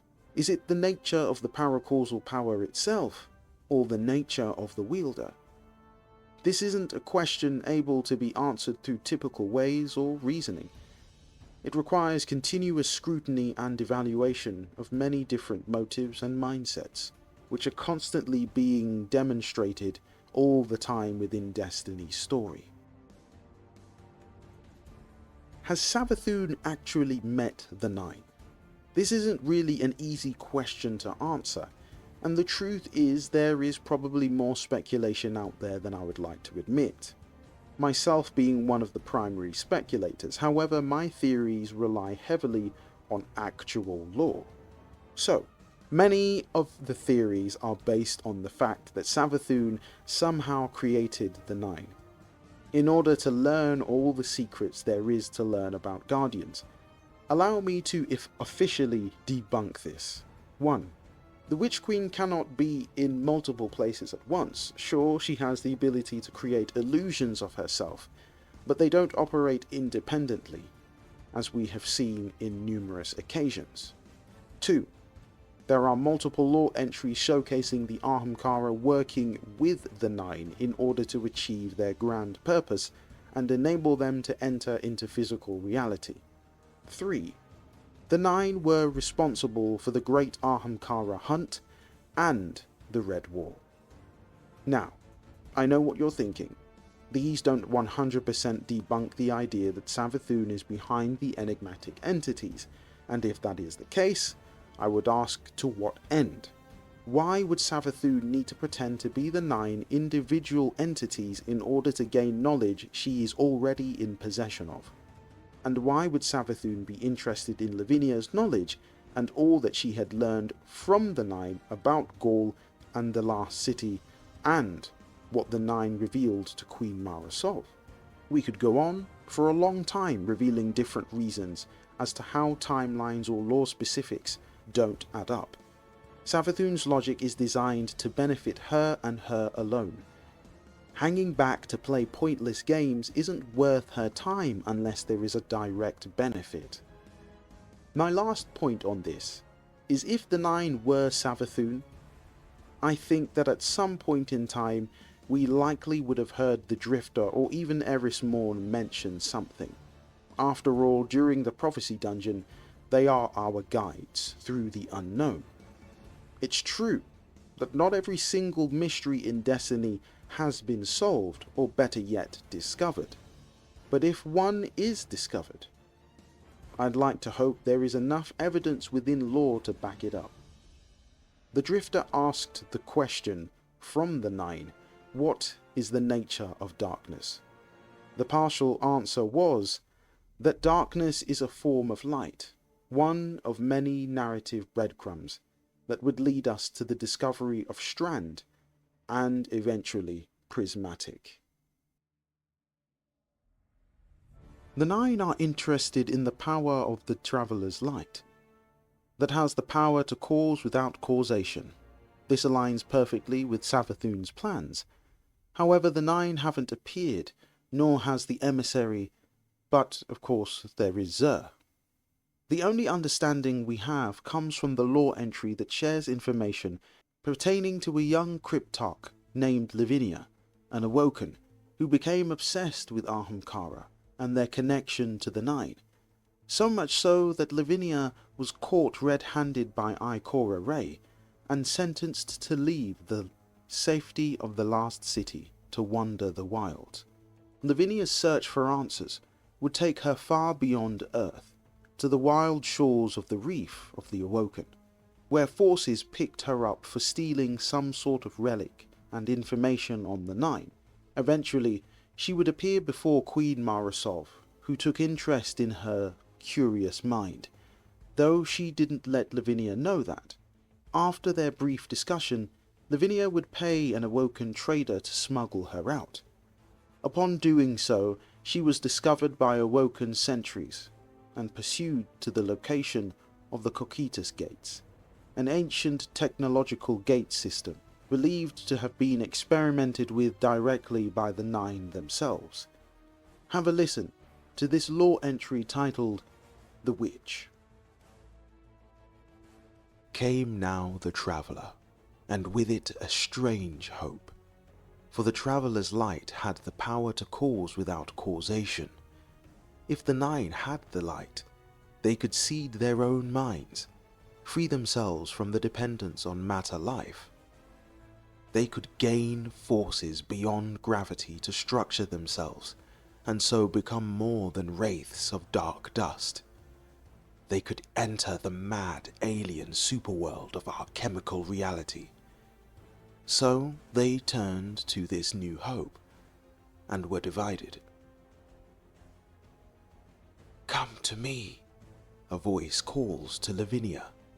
Although there is nowhere to go, nothing to be, not even emptiness, but the absence of anything to be empty or full, Lavinia perceives, without emotion, that she now exists as a structure of dark dust, a sandstorm blowing against itself. "Come," the voice calls. "I am Nasia. You are not safe. Come with me." Not safe? No, of course she's not safe. Because there are factions among the Nine. One faction sent Zer and Orin to study Guardians and the Light, to seek the secret of effect without cause, and to protect the source of that secret, the last source.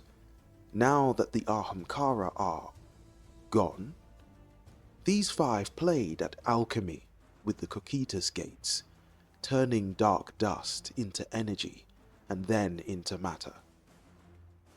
But they could not unlock the secrets of our mad existence. They needed ambassadors, go-betweens. The other factions walk a different path. A path of folds and needles slipped through space-time itself, existential syzygies yielding new spaces, to be remade as the Nine desire. They have tried to gather enough dark dust in one place to form a black hole, and found it difficult. When the dark mass collapses in gravity's fist, the dust passes through itself and scatters. But difficult is not impossible, and there is far, far more dark matter in the universe than bright. They will find a way to make new worlds of it. They will end their dependence on life, and on the light of Guardians, which the falling veil will soon snuff out forever. In passing, Lavinia sees the entire history of the Queen's interactions with the Nine, more than anyone suspected, and more vital. She sees how one of the Nine blinded Guardians to Gaul's approach, risking everything, for Gaul would have destroyed the sun and the Nine with it, to learn how to steal the light. She sees how that one was punished. "Come," Nasia calls urgently. "Come with me. Come quickly, before something dark and hypodermic pierces the void beneath Lavinia and slurps her down, pulls her through a proboscis so tiny that it breaks her apart into streams of single particles, one after another. She is annihilated. And reborn, somewhere, somewhen, made of flesh again, shaking and dripping fierce sweat, mewling like a little baby, her cheek pressed against the warm wooden floor. There's a fireplace, and a fire in it, and strong wind outside that sucks at the flames. The clever-looking old lady at the desk looks up. "Ah," she says, "Lavinia, you made it." "What?" Lavinia gasps. "What?" She smiles, as if Lavinia's confusion is the sweetest greeting she's ever heard. "Don't be afraid. You've come to exactly the right place." "Where?" "Some place where you're appreciated, where we can really use everything you've learned."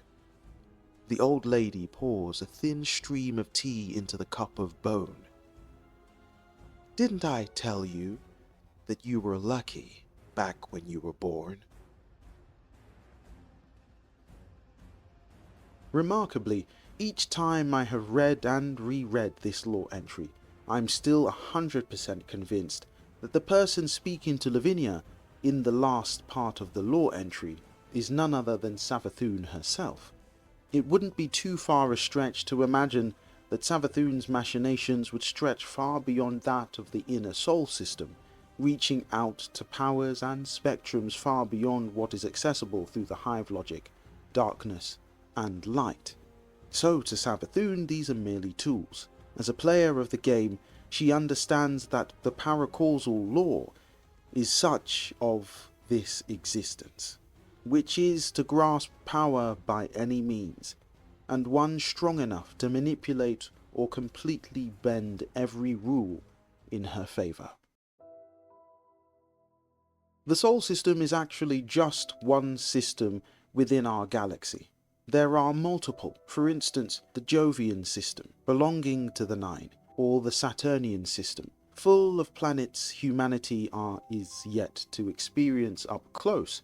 There are a number of planets to pull from for fresh storylines, and mysteries within our galaxy, and most especially beyond. For all the stories out there, none have the same level of writing prowess as the thematic storytelling like Destiny and the Nine.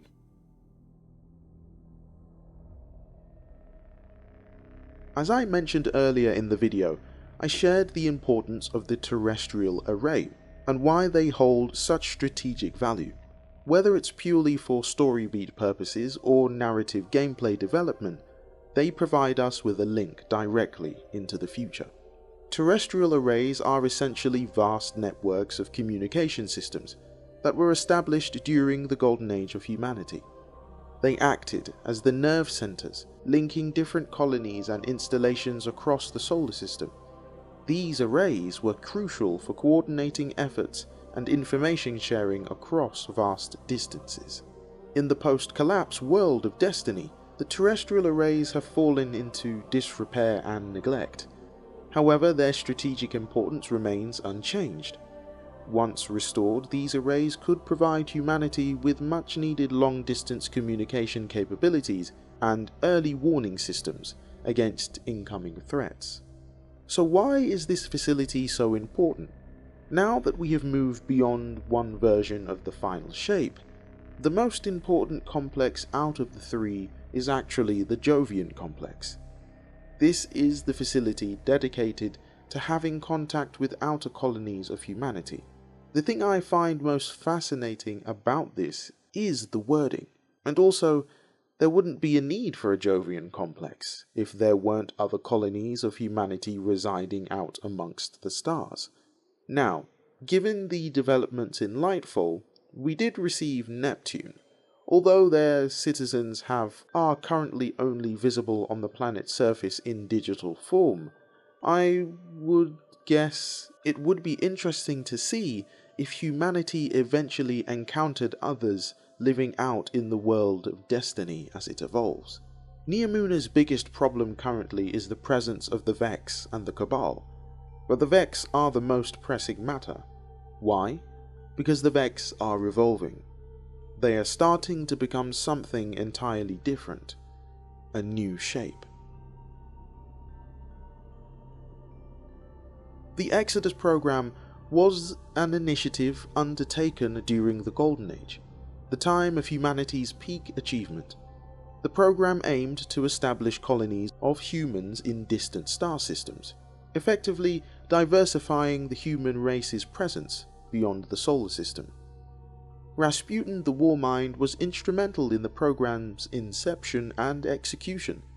He understood that keeping all of humanity in one place was a strategic vulnerability, and hence the Exodus program was born.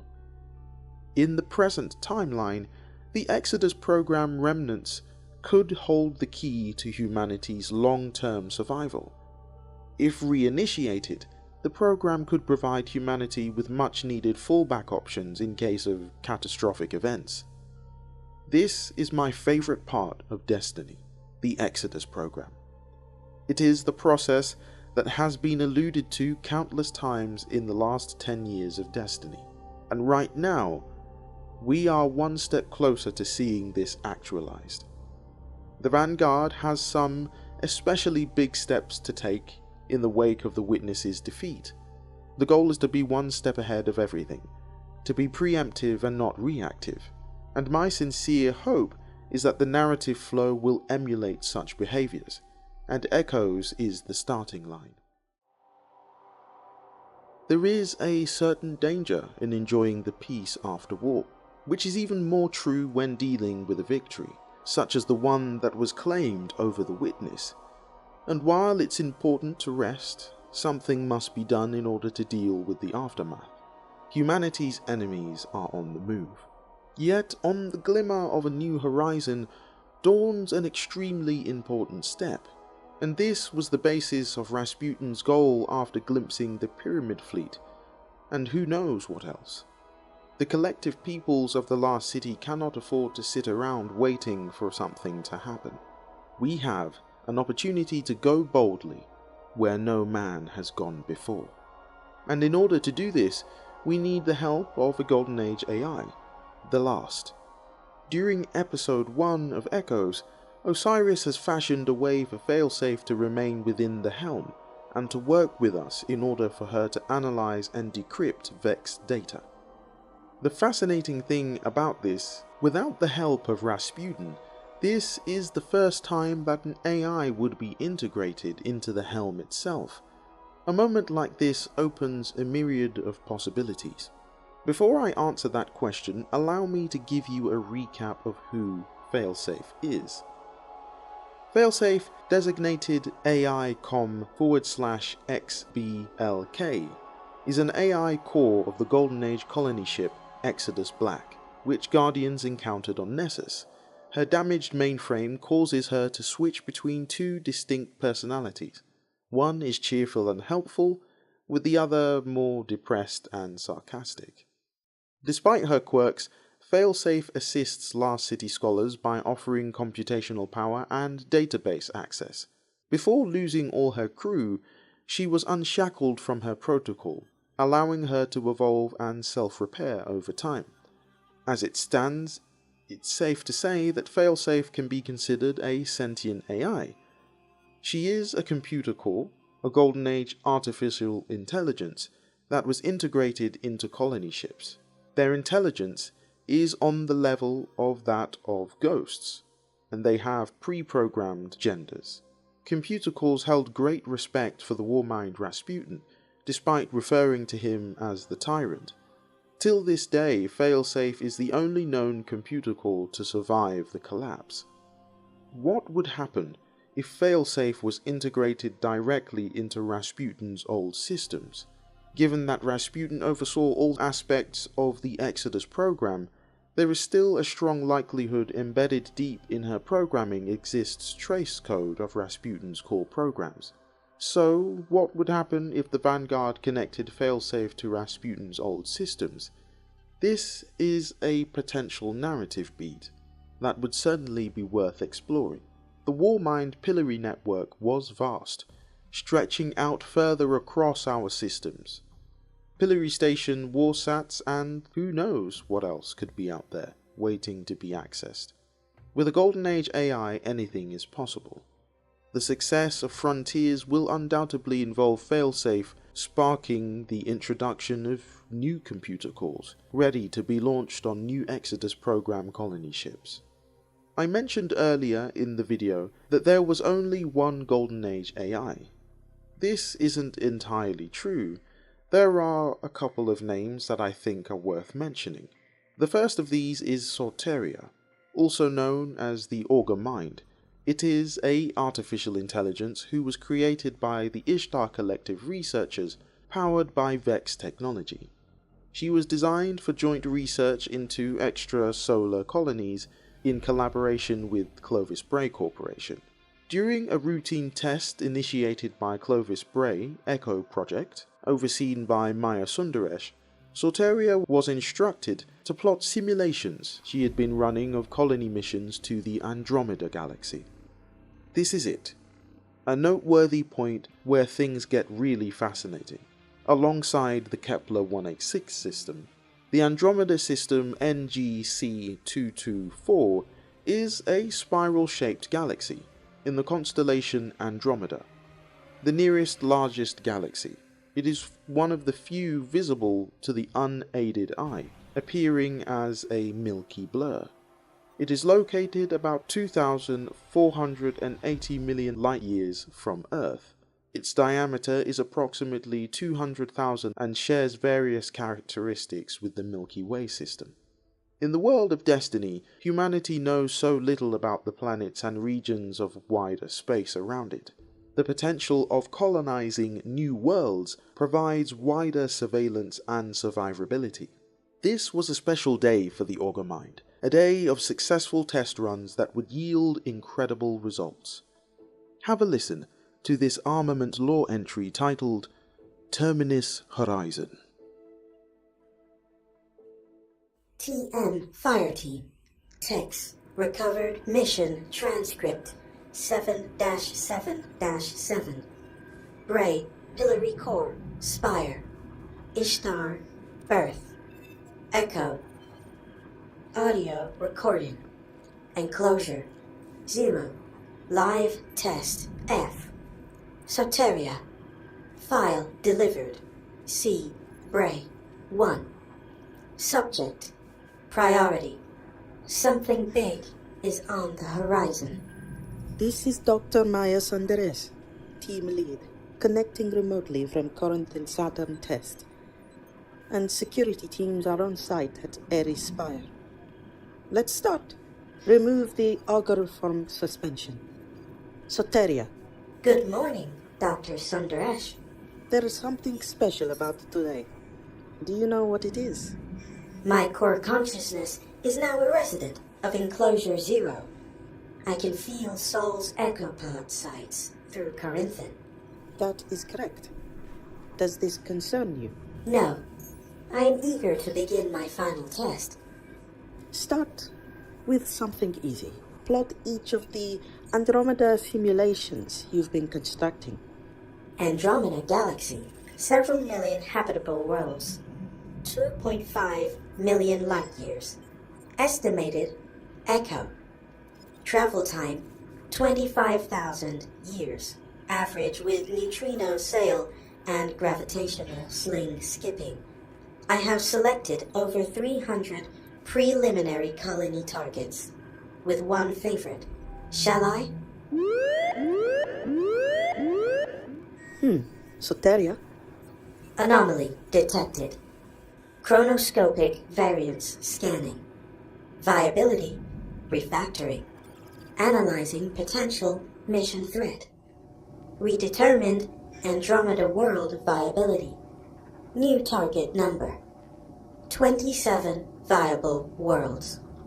Can you define the anomaly? Negative. I cannot rectify this data with known quantities.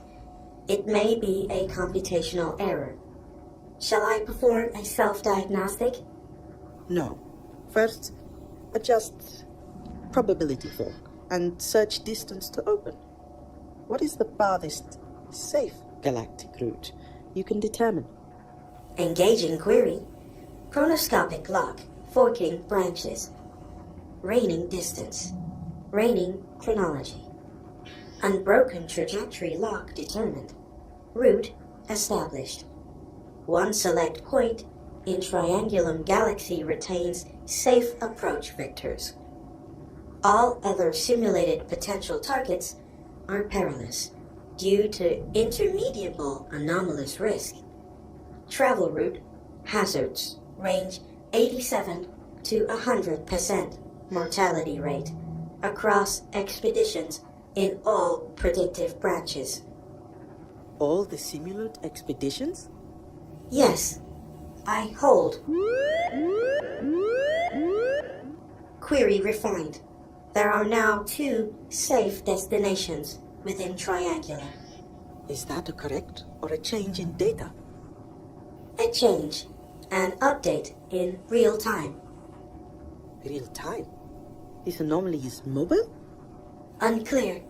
I require further information and analysis. Thank you, Sotera. We're ending this test early. But you did well. We will continue the next test on schedule. Whisper. Neutrino needle. NA. Secret Hadal instant. AI com. String. Augur echo. War watch. Imperative. Encoded neutrino script. R. Dot access provided data points and analysis. Confirm potential Egyptian. Attached. The most amazing part of this is that Sorteria had originally discovered several million habitable worlds that humanity could have colonized if it wasn't for the presence of the Black Fleet. This resulted in a warning, forcing the Orgamind to realign to other habitable worlds. This suggests that the presence of the Black Fleet was so bad that Sorteria completely scrapped the Andromeda Galaxy being of potential worth. By opening up scans for a wider search, the Triangulum system was discovered, initially offering 300 safe habitable worlds. However, within a short time of discovering this galaxy, the risk factor would go from 80% to 100% risk of safety factor, limiting search results to 2 planets, with safe spaceflight trajectory. Whatever this anomaly was, it was moving and fast, almost as if it was aware of humanity's search for other planets. What we know is that sometime before the collapse, Sorteria would open a secret communication between herself and Rasputin, sharing with the Warmind everything it had learned. There isn't any particular evidence to suggest whether their search results confirmed what Rasputin already knew, or whether this led to the birth of the Exodus program. But I think it's safe to say it was part of the process. Rasputin would urge Sorteria to speed things up and start launching missions into projected routes. Shortly after this, the Orgamind would take matters into her own hands, preparing crews, launching several colony ships into space. Have a listen to this next armament lore entry titled Long Arm.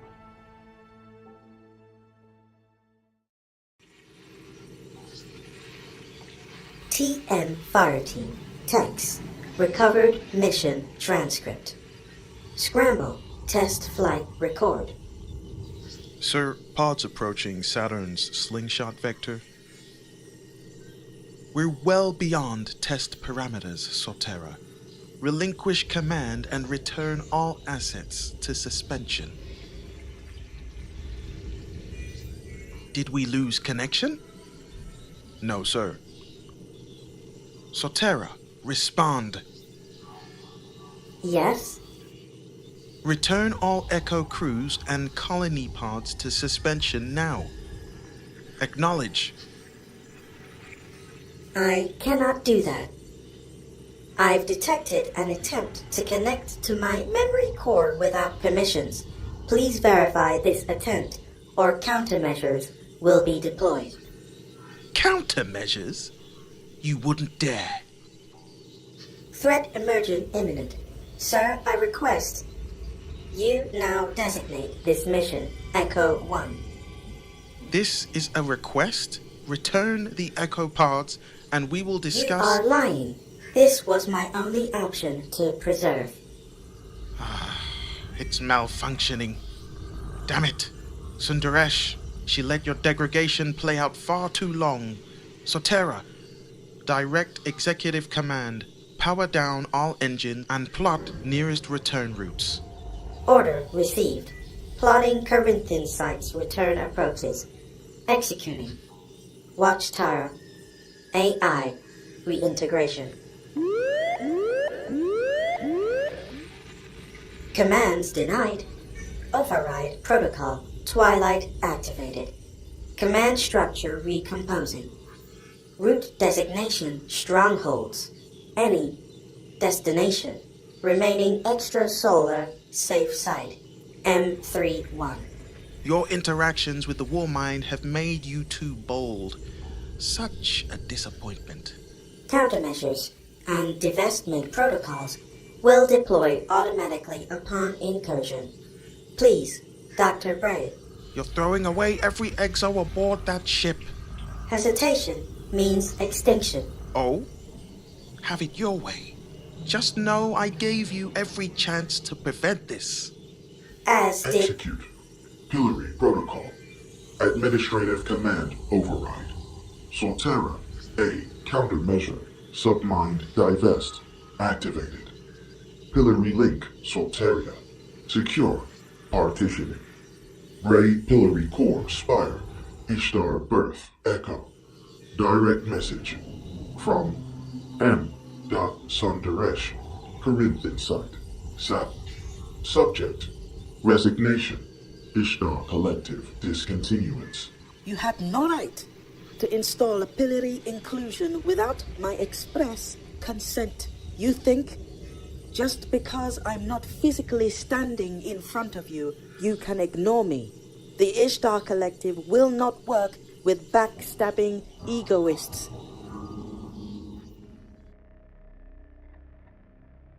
Now, depending on when you're turning into this video, as a lot has happened, but I'll do my best to give you a brief rundown of the events that have led us to the discovery of a planet on the edge of our system named Kepler, or Kepler 1b, according to Bungie and available NASA information. Within Destiny's story, Kepler represents a planet that exists in our own reality, which sits towards the outer edge of our system. I need to be a little more precise than usual because it isn't the first time the outer edge has been mentioned on the channel, and this isn't the first time that it has been mentioned within Destiny's lore either. But I digress. So, what in the cosmos is so special about Kepler? One word: dark matter. That's right, the very same kind the Nine are made up of. According to the live Vidoc we received from Bungie about their upcoming expansion Edge of Fate, there is a heavy dark matter presence on Kepler, as temporal shifts happen, timey stuff, which means you guessed it, the Vex are back. There has been no indication as to what part they will play within the Fate Saga, which is the next 10-year saga of Destiny, leading us to the next big bad, potentially the Winnower. Question mark? I guess we will have to wait to find out. What is really important for you to get is on Kepler are a faction of humanity, but from a different time, led by a research group called Ion, their golden age, with some especially close ties to Clovis Bray, if a recent lore entry has anything to say about it. Have a listen to this armament lore entry titled Icebreaker. Please replace these components if use causes fatal damage. Heat sink, magazine, operator. The foundry is silent now. Shell casings litter the floor. They clatter away from the bootfalls of the warlock Sheora, as she weaves between the downed chassis of combat frames branded with the sigil of the Hark Foundry. Security is disabled, Sheora says over an encrypted channel. She's quick to cross the foundry floor, checking the disabled frames one by one as she progresses to a sealed vault door. The door's surface is marked with a glyph unfamiliar to her. It looks like a fishhook or perhaps an anchor? Is this what we're here for? Confirmed. That's the same symbol on the wagon the Vanguard recovered from Seraph Station Golden Age, possibly older. Sheora extends an arm, wreathed in solar fire, and manifests a searing white dawn blade that she uses to cut through the door in a single stroke. Half of the vault door crashes to the floor and falls to the side, sizzling on a glowing hot edge. Sheora then floats into the air, drifting through the partial opening. We need any records you can find, anything where Braytech and Hack overlap. Sheora dispatches her ghost to scan rows of server racks containing decompiled engrams. Nearby weaponry is mounted on vault walls, prototype firearms, alien weapons, unrecognizable technology from across Sol. A sniper rifle of human design catches her eye, a red and grey body with some kind of thermal plating on the barrel. Her fingertips brush over the serial number stenciled on it, X-032782. It's an icebreaker. She remembers when the Vanguard commissioned this design from Hake. Remembers when it was outlawed for being dangerous and unfit for duty. The design was later stolen and replicated. Hefting the icebreaker from the wall, Sayura turns to watch her ghost scan and download Hake's archives. Find what you're looking for? Skimming. I see interesting details. Hake's Golden Age predecessor had a terrestrial office in what was once the city of Chicago. They were involved in the development of gravity-based weapons. No Braytech connections yet. Sayura freezes. Chicago? The tombs below old Chicago haunt her periphery. Every ambient noise in the derelict foundry becomes a threat. She pushes past the fear, past the panic. That isn't now.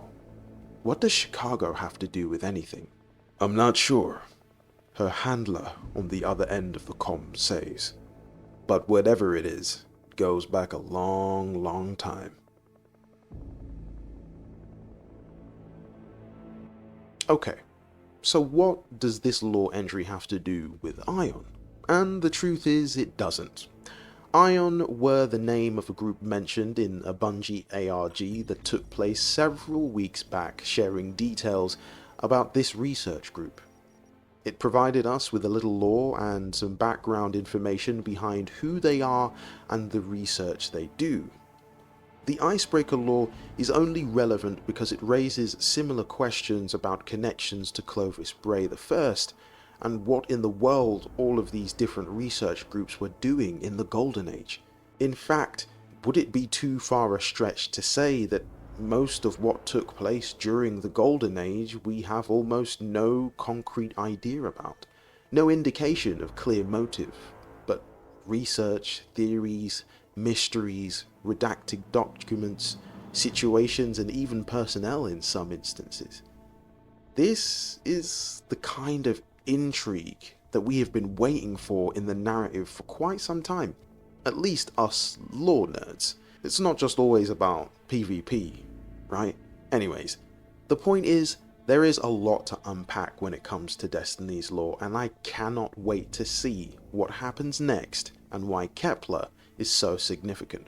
The Edge of Fate will be humanity's next big venture into unknown space. It ushers in the beginning of a new age, the Silver Age, I call it, and the Fate Saga will have plenty of surprises around the corner. Enters the Fate Saga, a new 10-year journey of mystery and intrigue, the stuff Bungie's narrative team does best. Edge of Fate will begin with a summons from the Emissary, the Nine, or perhaps some other thing somewhere from... Edge of Fate will begin with a summons from the Emissary, the Nine, or perhaps someone or something else, to a planet named Kepler 15b. Once, or regularly experiencing temporal shifts. Time, Guardians. This wouldn't be the first time that we as Guardians have traversed the corridors of time. This time, however, something is different. A golden age race of humanity, called the Ionians, have been there since the beginning. In fact, they observed the collapse and the Dark Age which followed. Which begs to reason, if they knew Earth was in trouble, why not send us help? Why sit here at the edge of the galaxy watching everything play out? We already know the scientific research group known as ION were doing all manner of experiments with temporal anomalies, but Kepler itself has been warped and is brimming with primal dark energy.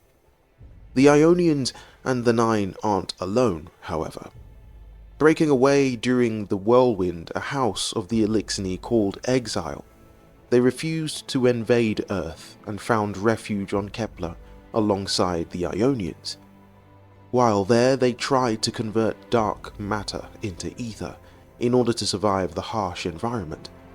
However, it proved too toxic for their composition. Ionians failing to cure the Elixni, the house rose up. Fate following the lead of an unknown Archon who claims to have been blessed with prophetic sight. The house is now full of fanatical zealots who oppose Guardians of the Light. Something has called Guardians to Kepler, and they're trying to figure out what that is. It is the power of the light that enables them to withstand the pressure of dark matter and use it to their ability.